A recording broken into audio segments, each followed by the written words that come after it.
আয়াত ধারাবাহিক টানবো। এক ভাই 4000 টাকাই দান করে দিছে। এই 4000 টাকার ভিতরে 1000 টাকা দিয়েছে আল্লাহর ঘর মসজিদে, আর 1000 টাকা দিয়েছে লিল্লাহ বোর্ডিং এ 3খানা, আর 1000 টাকা দিয়েছে রাস্তা বানানোর জন্য, আর 1000 টাকা দিয়ে তিনি পুল ব্রিজ কালভার্ট করেছেন। 4000 টাকা তিনি আল্লাহ রাস্তায় দান করে দিয়েছে। সুবহানাল্লাহ। আল্লাহ রাস্তায় দান করে দিয়ে তিনি রাস্তায় রাস্তায় ভিক্ষা করে বেড়ান দরবেশ সাহেব। আর তার যে আরেকটা ভাই ছিল, তার সে ভাই 4000 টাকা দিয়ে 2000 করে 2টা আঙ্গুরের বাগান কিনেছে। কি কিনেছে?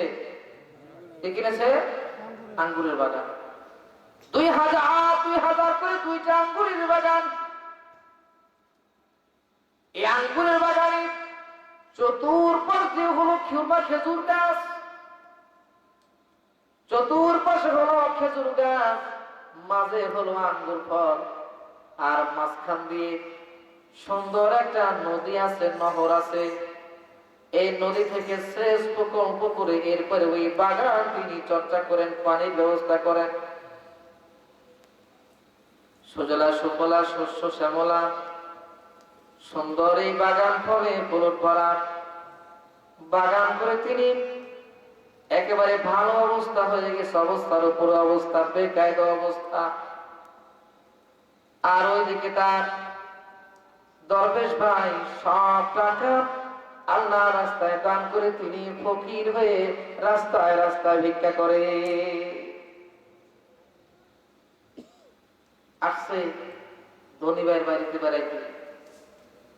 ধনী ভাই বলে বিয়ে কর। গরিব ভাই কি বলে? আমি বিয়ে করবো, খাওয়াবো কি? আমার তো কিছু নাই, আমি তো সব দান করে দিছি, আমার তো কিছুই নাই। ধনী ভাই বলে তুই এরকম করলি কেন? তুই এরকম করলি কেন? সব দান করে দিছ, কারণটা কি? এবার সমস্যা বলে ভাই আমি একটা উদ্দেশ্য করে আমি দান করে দিয়েছি। আমি মসজিদে দিয়েছি, মাদ্রাসায় দিয়েছি, লিল্লাহ বলে গিয়ে দিয়েছি, রাস্তা কালভার্ট ব্রিজে আমি দান করেছি। এর বিনিময়ে আল্লাহ রাব্বুল আলামিন আমাকে হাসরের ময়দানে জান্নাত দিবেন, বালাখানা দিবেন, অট্টালিকা দিবেন, জান্নাতের ভিতরে হুর দিবেন, গিলমান দিবেন, স্ত্রী দিবেন। আমাকে আল্লাহ জান্নাতের ভিতরে এগুলি দিবেন। সুতরাং দুনিয়ায় আমার দরকার নাই। ভাই বলে তুমি খালি বাকি বোঝো, নগদ বোঝো না। তুমি খালি বাকি বোঝো, নগদ বোঝো না। আল্লাহ কবে দিবে না দিবে তার নাই ঠিক, আর তুমি সব দিয়ে বসছো। তবে আমি তোমার মতো বেকুব না, আহাম্মক না। আমি তোমার সব টাকা তুমি খুয়াইছো, তোমার সব টাকা তুমি নষ্ট করছো, আমার 1 টাকাও আমি নষ্ট করি নাই। আমার টাকা দিয়ে আমি 2টা আঙ্গুরের বাগান কিনেছি। এসে দেখো যে আঙ্গুরের বাগান করে আমি কি কেনার হয়ে গেছি। আল্লাহ রাব্বুল আলামিন তাদের এই 2 ভাইয়ের সাক্ষাৎকার পবিত্র কোরআনে দিয়েছেন। জোরে বলি সুবহানাল্লাহ। আল্লাহ পাক রব্বুল আলামিন বলেন কিলতাল জান্নাতাইনি আতাত উকুলাহা ওয়া লাম তাযলিম মিনহু শাইআন ওয়া ফাজ্জালনা খিলালাহুমা নাহারা ওয়া কানা লাহু সামারুন ফাকালা লিসাহিবিহি ওয়া হুয়া ইউহাবিরু আনা আকসারু মিনকা মালান ওয়া আ'আসসু নাফারা।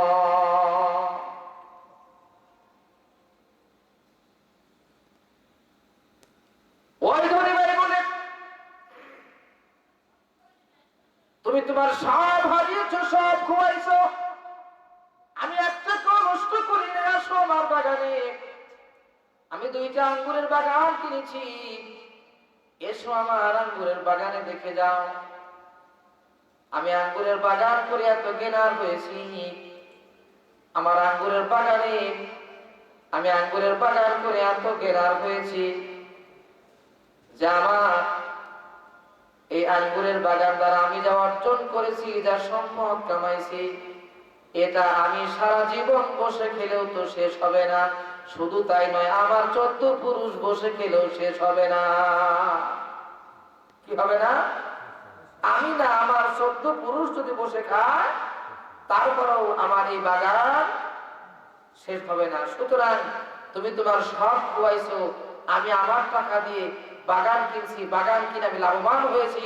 সুতরাং আমি তোমার চেয়ে সব দিক দিয়ে মানে শক্তিশালী, আমি তোমার চেয়ে টাকার দিক দিয়ে, জনবলের দিক দিয়ে আমি তোমার চেয়ে সব দিক দিয়ে বড়। অহংকার করছে। কি করছে? যে আমি তোমার চেয়ে সব দিক দিয়ে বড়, আমার টাকা আছে, জনবল আছে, তোমার টাকাও নেই, জনবল নাই, সুতরাং আমি তোমার চেয়ে সব দিক দিয়ে বড়। অহংকার করছে। গরিব ভাই বলে, হ্যাঁ বুঝলাম। এরপরে وَدَخَلَ جَنَّتَهُ وَهُوَ ظَالِمٌ لِنَفْسِهِ فَقَالَ مَا أَظُنُّ أَن تَبِيدَ هَٰذِهِ أَبَدًا। وَدَخَلَ جَنَّتَهُ, জান্নাতে প্রবেশ করল। وَهُوَ ظَالِمٌ لِنَفْسِهِ, সে তার নিজের উপরে জুলুম করে বলল, فَقَالَ أَظُنُّ أَن تَبِيدَ هَٰذِهِ أَبَدًا, আমি যা অর্জন করেছি, যা কামাই করেছি, আমার মনে হয় না জীবনে কোনোদিন এই বাগান আমার হাতছাড়া হবে। যা কামাই আনছি মনে হয় না যেগুলি, এই সম্পদ এগুলি আমার কাছ থেকে চলে যাবে, হাতছাড়া হয়ে যাবে, এগুলি কোনোদিনও আমার হাতছাড়া হবে না, কোনোদিনও আমার কাছ থেকে যাবে না। আমি কেন, আমার 14 পুরুষ বসে খেলেও এগুলি পুরাবে না। অহংকার করছে। আর ভাই বকিস। আচ্ছা বলেন, এই যে যত সম্পত্তির মালিক আমরা হই না কেন, এগুলি যাইতে সময় লাগে। ধরে বলেন, আপনারা হয়তো দেখেছেন কিনা জানি না, ময়মনসিংহ গফরগাঁও নাম শুনছেন? হ্যাঁ, ময়মনসিংহ গফরগাঁও 2 আসনের এমপি, আপনার সেই রওশনের সাদের সময়ে 2 বারের এমপি, 2 আসনের উনি 2 বার এমপি হয়েছে, অর্থাৎ উনি 10 বছর এমপি ছিলেন। কত বছর? কত বছর? আচ্ছা, একটা এমপি কি গরিব মানুষ থাকতে পারে? ধরে বলেন। আর গরিব যদি আগেও থাকে তাও তো সে ধনী হয়ে যাবে, আর গরিব থাকলে সে এমপি হলোই কি করে? কি ঠিক কিনা? কি ঠিক কিনা? টাকা সরাসরি চেয়ারম্যান, মেম্বার নির্বাচন করতে টাকা লাগে 10 লাখ, চেয়ারম্যান লাগে 1 কোটি 1.5 কোটি, সেখানে একজন এমপি কত হতে পারে নির্বাচন খরচ? হ্যাঁ, হিসাব নাই। তো সে তো 1 কোটি টাকার মালিক আগেই, তারপর 10 বছর সে এমপি ছিল, তাহলে কত টাকা সে উপার্জন করেছে? কি ঠিক কিনা? গফরগাঁও 2 আসনের এমপি, 2 বারের এমপি তিনি। দেখবেন, মোবাইলে সার্চ দিবেন, সার্চ দিলে চলে আসবে। তো এই গফরগাঁও 2 আসনের 2 বারের এমপি টেলিভিশনে দেখিয়েছেন। তিনি মাননীয় প্রধানমন্ত্রী ভূমিহীন লোকদের যে ঘর দিচ্ছেন, গুচ্ছু গ্রামে ঘর বানাচ্ছে, দেখছেন আপনারা? প্রত্যেকটি ইউনিয়নই আছে। গুচ্ছু গ্রামে ভূমিহীন লোকের যে ঘর দিচ্ছে, 2 বারের এমপি, গফরগাঁও 2 আসনের এমপি, সে তার নিজের ওই গুচ্ছু গ্রামের সরকারি ভূমিহীন মানুষের যে ঘরটা, তার নিজের ঘরটা বুঝে নেওয়ার জন্য তিনি আসছেন। কিছু বোঝা যায়? হ্যাঁ, 2 বারের এমপি, কিচ্ছু নাই। ঢাকায় বিশাল আলিশান বাড়ি ছিল, তার নিজের গ্রামে বিশাল আলিশান বাড়ি ছিল। কি বলেন এবার? ময়মনসিংহে তার বাড়ি ছিল, লক্ষ লক্ষ টাকা, কোটি কোটি টাকার মালিক ছিল। এখন ভিটা বাড়িও নাই, নিজের জায়গায় বসবাস করবে সেই জায়গাটুকু নাই। সরকারি ভূমিহীন গরিবদের জন্য সরকার যে ঘর বরাদ্দ করেছেন, ছোট ছোট ঘর, সে ওইখান থেকে একটা ঘর নিয়েছেন, সে তার নিজের ঘর বুঝে নিতে আসছেন। সাংবাদিকরা জিজ্ঞাসা করেছে, কি ব্যাপার, আপনি একজন এমপি, 2 বারের এমপি, আপনার এই ছোট্ট ঘরে থাকতে অসুবিধা হবে না? কেঁদে ফেলেছে, বাবা আমি কি হালে ছিলাম, এটা তো বাংলাদেশের মানুষ যারা মুরব্বী তারা জানে। আমি রাজার হালে ছিলাম, আমার সামনে দাঁড়িয়ে কথা বলার মতো শক্তি কারো ছিল না, এত দাম্পত্যশালী এমপি ছিলাম আমি।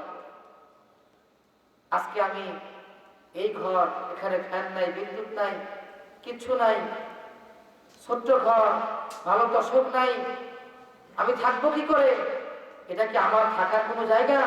তো মাননীয় প্রধানমন্ত্রী যদি আমার দিকে তাকায়, বিবেচনা করে যে আমি 2 বারের এমপি, তাহলে আমাকে এর চেয়ে একটু ভালো একটা বাসস্থান আমাকে দিতে পারে। কয়বারের এমপি? হ্যাঁ, কি করে হলো? কি করে হলো?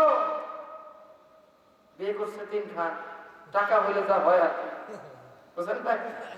যে শহরে গেছে ওই শহরে বিয়ে করছে, বউ 3 খান, একবার এক বউ, নগদ টাকা যা ছিল তা তো নিছেই, বিল্ডিং আরেকজনের নামে লিখে দিছে, আরেকজনের বিল্ডিং বিক্রি করে সেই টাকা নিয়ে, নগদ টাকা নিয়ে সে আমেরিকায় চলে গেছে।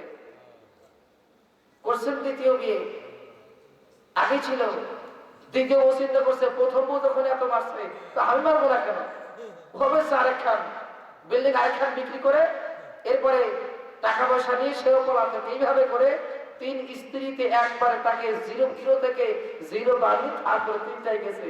এখন বেচারা যা ছিল, যার ভিটা বাড়ি, কামাইতো নাই, কি করবে? পথ নাই, কামাই নাই। আর ছেলেবেলা দেখবেন শত শত ছেলেবেলা পিছনে করে 10 জন, 20 জন, 30 জন, যতদিন পথ আছে। যখন পথ নাই, পকেটে টাকা নাই, দেখবেন কুকুরে যেরকম লেজ গোটায় হাতে, আপনার পকেটে টাকা না থাকলে ছেলেবেলা ওই রকম লেজ গোটায় আপনার পিছন থেকে পলাবে, কি ঠিক কিনা? ওই এমপির পিছনে কত লোক ছিল, কি ঠিক কিনা? তার শাড়ি ধরার জন্য, ব্যাগ ধরার জন্য, টাকার ব্যাগ ধরার জন্য, মোবাইল ধরার জন্য কত লোক ছিল। আজকে তারা কোথায়? তার কাছ থেকে হাজার হাজার টাকা নিয়ে যারা খেয়েছেন, আরে তারা তো 10 টাকা করে দিলেও তো তার 2 তলা একটা বাড়ি হয়, কি ঠিক কিনা? আমাদের কি মহোদয় নাই? দেখো, সে হিরো থেকে 0 হয়ে গেছে। আল্লাহ পারে কি পারে না? যারা বলেন। আর সে 2টা আঙ্গুরের বাগান কিনছে, কি বলে? আমি যা কামাইছি এটা জীবনও শেষ হবে না, আমি কেন? আমার 14 পুরুষও যদি বসে খায়, তারপরেও এটা শেষ হবে না। এখন তার ফকির ভাই বলতেছে, ভাই তোমার তো কথাবার্তা সুশব্দ ভালো না, তোমার বাগান কোনোদিনও ধ্বংস হবে না, কিয়ামত হইলেও কি ধ্বংস হবে না? ফকির ভাই কি বলে যে কিয়ামত হইলেও কি ধ্বংস হবে না? ওই গরিব ভাই বলতেছে, ভাই وما أظن الساعة قائمة ولئن رددت إلى ربي لأجدن خيرا منها منقلبا। গরিব ভাই বলে যে কিয়ামত হলেও কি তোমার এই বাগান ধ্বংস হবে না? ধনী ভাই বলে আমি কিয়ামত বিশ্বাস করি না, আমি কিয়ামত বিশ্বাস করি না। কিয়ামত তো হলেই তো ধ্বংস হবে, আমি তো কিয়ামতে বিশ্বাস করি না। তবে এখন সাআতা কায়িমা, আমি কিয়ামত বিশ্বাস করি না। তবে হ্যাঁ শোনো, তুমি তো দরবেশ মানুষ, সুফি মানুষ, তুমি যখন বলছো কিয়ামত হবে, তাহলে যদি কিয়ামত হয়, ওলাই রুদিতু ইলা রাব্বি লাআজিদান্না খায়রাম মিনহা মুনকালাবা, যদি কিয়ামত হয় আর যদি আমার বাগান ধ্বংস হয়ে যায়, তাহলে কিয়ামতের পরে এইরকম 2টা বাগান আল্লাহ আমার দেবে। কি বলে? প্রথম কয় কি, জমাআতুল মুসাআতা, কয় আমি কিয়ামত বিশ্বাস করি না।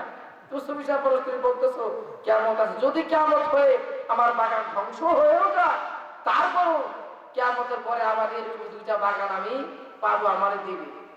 আর তোমার এই জায়গায়ও নাই, ওই জায়গায়ও নাই, অহংকার করছে। এবার ফকির ভাই বলল, ভাই রে, ও ভাই শোনো, قال له صاحبه وهو يحاوره أكفرت بالذي خلقك من تراب ثم من نطفة নুতফাতিন সুম্মা সাওয়াকা রাজুলা। ওই ফকির ভাই বলে ভাইরে قال له صاحبه وهو يحاوره ও ভাই আকাফারতা বিল্লাযী খলাকাকা মিন তুরাব, তুমি কি ওই আল্লাহর সঙ্গে কুফরি করছো? তুমি কি ওই আল্লাহর সঙ্গে নাফরমানি করছো? যেই আল্লাহ খলাকাকা মিন তুরাব, তোমাকে মাটি থেকে তৈরি করেছে, সুম্মা মিন নুতফা, এবং তোমাকে বীর্য থেকে তৈরি করেছেন, সুম্মা সাওয়াকা রাজুলা, এরপরে তোমাকে সুন্দর একজন মানুষে রূপান্তরিত করেছে। তো ভাইরে, তুমি কি সে আল্লাহর সঙ্গে কুফরি করছো, নাফরমানি করছো? যে আল্লাহ তোমাকে মাটি থেকে তৈরি করেছেন এবং তোমাকে বীর্য থেকে তৈরি করেছেন, এরপরে তোমাকে সুম্মা সাওয়াকা রাজুলা, একটি সুন্দর মানুষে পরিণত করেছেন, সে আল্লাহর সঙ্গে কুফরি করছো? তবে ভাইরে শোনো, লাকিন্নাহু আল্লাহু রাব্বি ওয়া লা উশরিকা বিরাব্বি আহাদা। ভাইরে, লাকিন্নাহু আল্লাহু রাব্বি, তোমার আমার রব হচ্ছেন আল্লাহ, ওয়া লা উশরিকা বিরাব্বি আহাদা, তবে খবরদার খবরদার, আমার মাওলার সঙ্গে কাউকে শরীক করবে না। কি করবে না? আমার মাওলার সঙ্গে কাউকে শরীক, খবরদার আমার মাওলার সঙ্গে কাউকে শরীক করবে না। ভাই, ও ভাই, সম্পদ আর আছে কাল নাই, তবে তোমার অহংকার করা ভালো নয়। তুমি যে অহংকার করেছো, ফখর করেছো, এটা মোটেও ভালো হয় নাই। তুমি যে লম্ফজম্ফ মেরেছো, এটা মোটেও ভালো হয় নাই। তোমার উচিত ছিল ফাসা, তোমার উচিত ছিল ওয়ালাউলা ইয দাখালতা জান্নাতাকা কুনতা মা শা আল্লাহু লা কুওয়াতা ইল্লা বিল্লাহ। ভাইরে, তোমার উচিত ছিল ওয়ালাউলা ইয দাখালতা জান্নাতাকা কুনতা মা শা আল্লাহ লা কুওয়াতা ইল্লা বিল্লাহ, তুমি আমার হাত ধরে তোমার বাগানে চতুর্পাশ দিয়ে তোমার বাগানের আল দিয়া ঘুরাইতা। এটা ছিল তোমার উচিত, যে তুমি আমার হাত ধরে তোমার বাগানের চতুর্পাশ দিয়ে ঘুরাইতা, আল দিয়া ঘুরাইতা। আর তোমার বলা উচিত ছিল কুনতা মা শা আল্লাহু লা কুওয়াতা ইল্লা বিল্লাহ। কি বলা উচিত ছিল? মাশা আল্লাহ। কি ঠিক কিনা? ভালো কোনো জিনিস, সুন্দর কোনো জিনিস দেখলে কি বলতে হয়? কি বলতে হয়? মাশা আল্লাহ। আমরা দেখবেন আমাদের সমাজে কদুর জাংলা, কুমড়ার জাংলা, এরপরে কি বলেন বাঙি, তরমুজ, এগুলির ক্ষেতের মধ্যে কি করে অনেকেই জুতা টানায়। কদুর জাংলার উপরে বাঁশ দিয়ে জুতা টানাইছে, উপরে সিরা জুতা। এরপরে ঝাড়ু টানায়, মানে মোতা বারণ, ঝাড়ু মোতা, হ্যাঁ প্রচুর সবাই যাবেন বলতে আমি দেখিনি। কেন কেন কেন? মানুষের চোখে বিষ আছে। কি বলেন? কিছু কিছু মানুষ দেখবেন সুন্দর কদু ধরছে, বড় বড় কদু, ছোট ছোট জালি আছে, জালি তো বলে নাকি, করা বলে জালি বলে, এগুলি মানে সুন্দর জাংলায় ধরে আছে, তাকাইছে, হাই হাই রে কত কদু ধরছে রে, হ্যাঁ এত কদু জাংলায় ধরে না। মানে এই কথা বলার সাথে সাথে কিছুক্ষণ পরেই কদুর যে জালি আছে ওর ব্যাগ আস্তে আস্তে, মানে ওর পাশা আস্তে আস্তে ব্যাগা শুরু হয়। দু একদিন পরে পচে সে গোটা থেকে ঝরে যায়। আছে না নাই? গাছে লিচুর কেবল ছোট ছোট কি বলেন গুটি বের হয়েছে, গুটি বের হয়েছে। হাই হাই কত লিচু রে, এত লিচু গাছে ধরে না। আমি জীবনও কোনোদিন এত গুটি দেখিনি, এত লিচু দেখিনি। এই যে আস্তে আস্তে ঝরা শুরু, ঝরতে ঝরতে বাসা খাওয়ার লিচুই থাকে না। কি ঠিক কিনা? চোখে হলো বিষ, মুখে হলো বিষ। এই জন্য আপনি সুন্দর ফল দেখবেন, ফুল দেখবেন, আম কাঁঠাল যাই কিছু দেখবেন না কেন, যাই কিছু দেখেন না কেন, আপনি সুন্দর একটা বাচ্চা দেখেছেন, সুন্দর চেহারা ফুটফুটে একটা বাচ্চা দেখেছেন, এরপরেও আপনাকে বলতে হবে মাশা আল্লাহ। কি বলতে হবে? মাশা আল্লাহ, লা কুওয়াতা ইল্লা বিল্লাহ। এটা মনে রাখবেন, খবরদার হাই হাই ওরে বাপরে এত ধরে নাকি রে, এগুলি বলা যাবে না, মাশা আল্লাহ বলতে হবে। কি বলতে হবে? মাশা। এবার আসেন, ফকির ভাই ধনী ভাইকে উপদেশ দিচ্ছেন যে তোমার উচিত ছিল যে তুমি আমার হাত ধরে ঘুরাবা তোমার খাটের আয় দিয়ে, আর বলবা মাশা আল্লাহ লা কুওয়াতা ইল্লা বিল্লাহ। এরপরে ভাইরে শোনো, ফাসা রাব্বি আইয়ুতিনি খায়রাম মিন জান্নাতিকা ওয়া ইউরসিলা আলাইহা হুসবানাম মিনাস সামাই ফাতুসবিহা সাঈদান সালাকা। ওয়া আমার ভাইরে শোনো, আমি আমার অর্থ করি আল্লাহ ঘরে, নবীর ঘরে, মাদ্রাসায়, রাস্তায়, পিস কারবারে আমি দান করে দিয়েছি।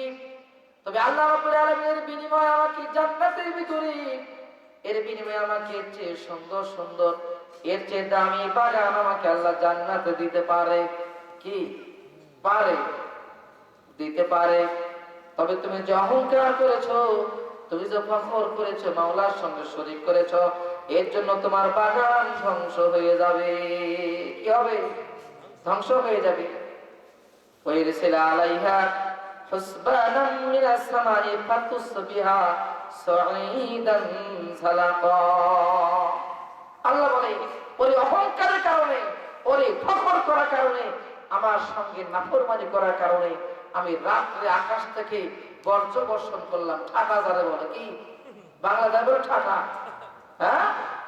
রাত্রে আকাশ থেকে বজ্র বর্ষণ করলেন আল্লাহ, বর্ষণ করে ওর বাগানকে ধূলিসাৎ করে দিলেন, ওর বাগানকে আল্লাহ ধ্বংস করে দিলেন।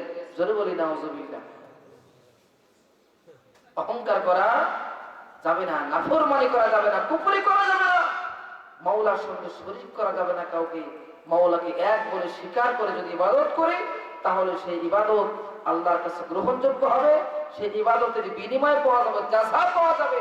আর যদি ইবাদতের মধ্যে শিরিক থাকে ইবাদতের মধ্যে, তাহলে সেই ইবাদত আল্লাহ জাহান্নামে ছুঁড়ে ফেলবেন। আর জাহান্নামে যদি ইবাদত ছুঁড়ে ফেলে, তাহলে আমলনামায় কিছুই থাকবে না, ফলে যেতে হবে জাহান্নামে। জোরে বলি ঠিক কিনা?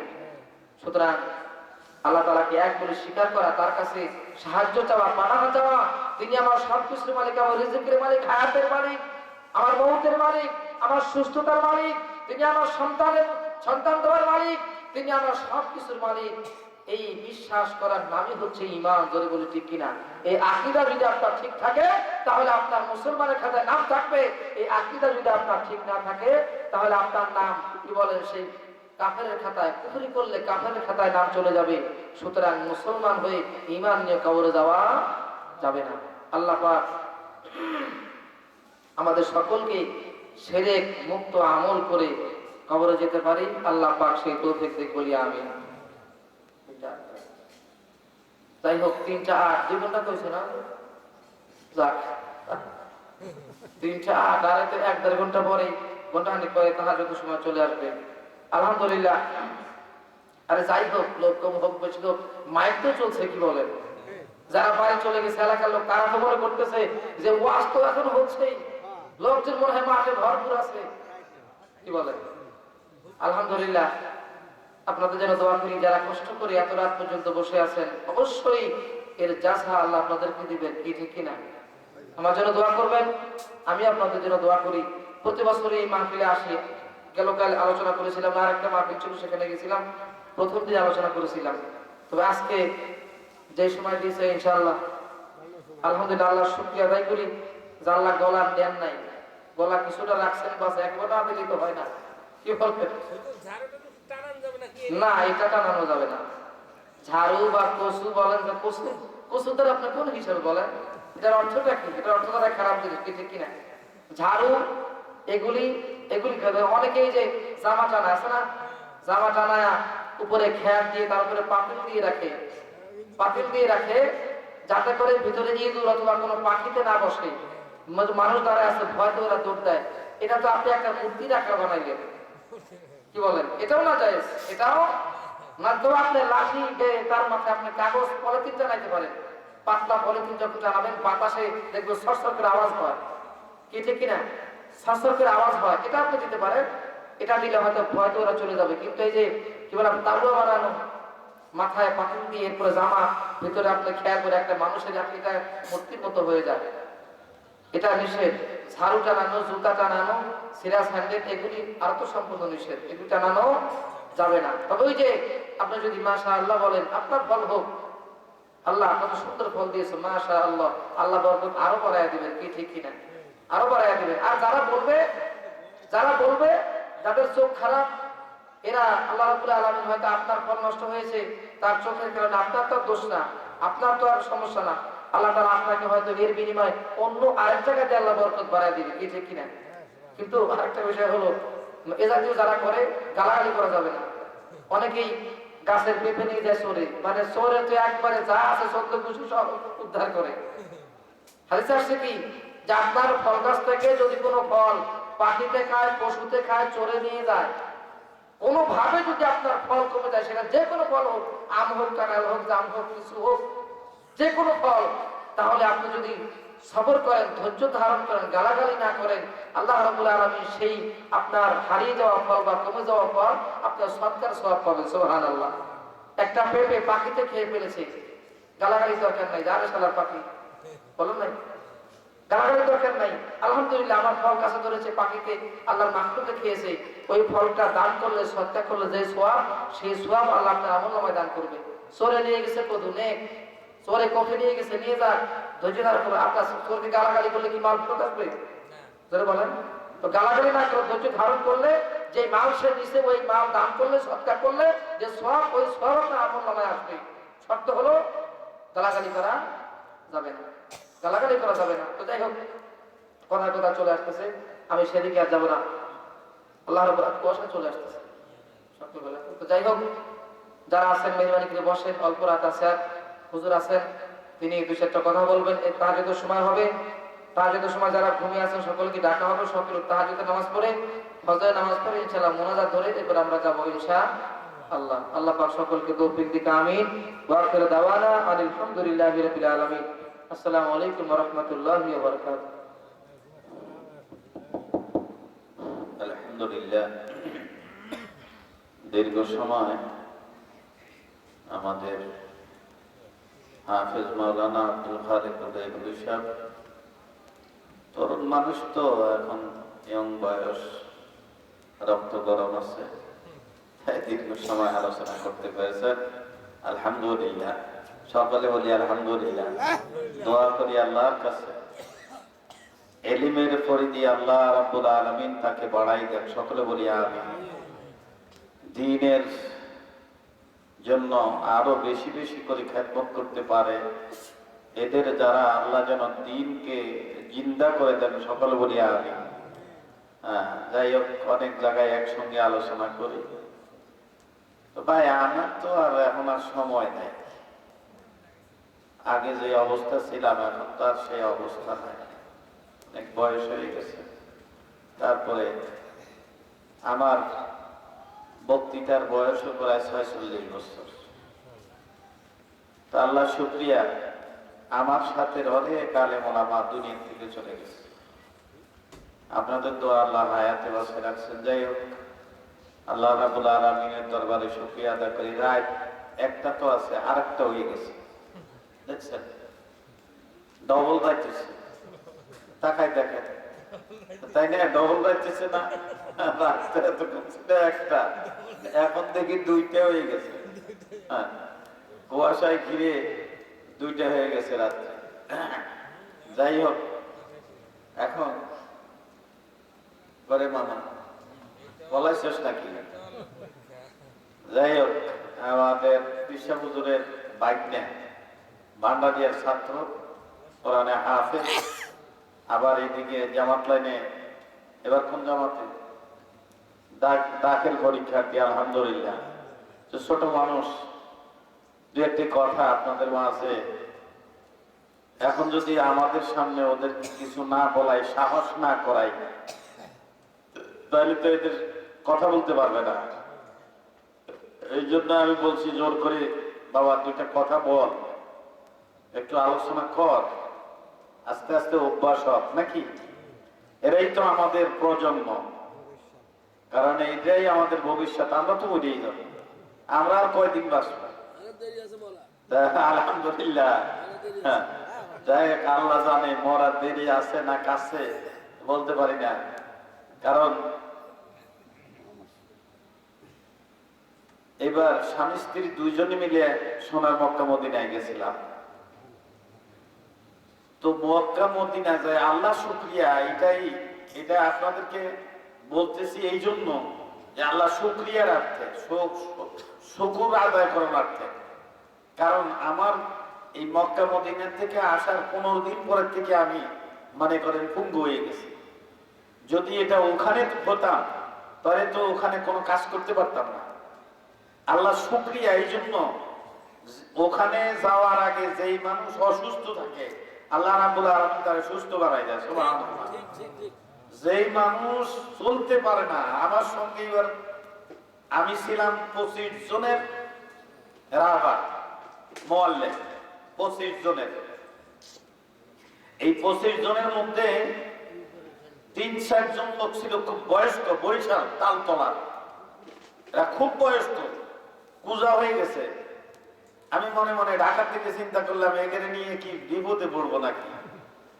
এরপরে আল্লাহ রহমতে যায় দেখে এরা আমার চেয়ে বেশি তাজা হয়ে গেছে, বেশি শক্তিশালী হয়ে গেছে। আলহামদুলিল্লাহ, এটা আল্লাহর রহমত, এটা আল্লাহর বরকত, আল্লাহর রহমত। তো এই জন্য বলতেছি, আল্লাহ সোনার মক্কা মদিনা থেকে আসার পরে তুমি আমারে এই পায়ে ব্যথা দিছো, যদি ওখানে দিতা তাহলে তো আমার কি অবস্থা হতো। এই জন্য শুকরিয়া আদায় করি আলহামদুলিল্লাহ। আল্লাহ যে হালাতে রাখছেন এই হালাতে শুকরিয়া, আলহামদুলিল্লাহ আলহামদুলিল্লাহ। যাই হোক, এখন আপনাদের সামনে কোরআন হাদিস থেকে আলোচনা করবেন হযরত পীর সাহেব কেবলার ভাগিনা, আমার বাবা নাকি মোহাম্মদ আব্দুল্লাহ। এখন আপনাদের সামনে অল্প 2-4 মিনিট আলোচনা করবেন।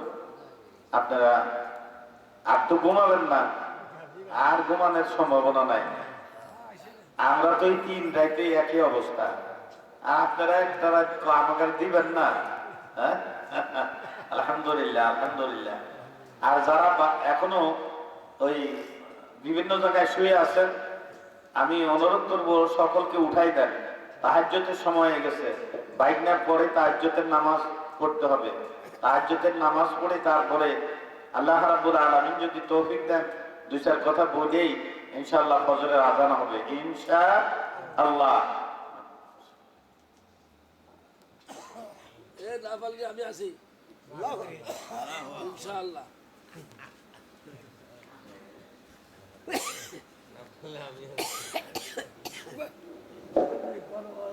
খালি মাঠে গোল দেওয়া অসুবিধা কি না, খালি মাঠে গোল। আসসালামু আলাইকুম ওয়া রাহমাতুল্লাহি ওয়া বারাকাতুহু।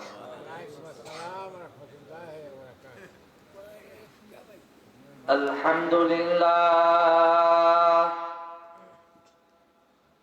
আলহামদুলিল্লাহি ওয়া কাফা ওয়া সালামুন আলা ইবাদিহিল্লাযীনা ইসতাফা।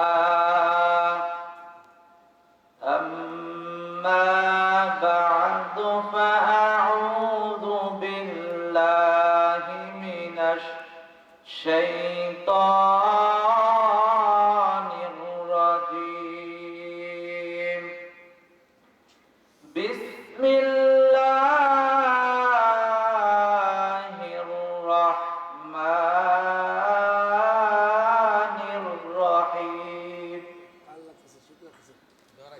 ولا تصل على أحد منهم مات أبدا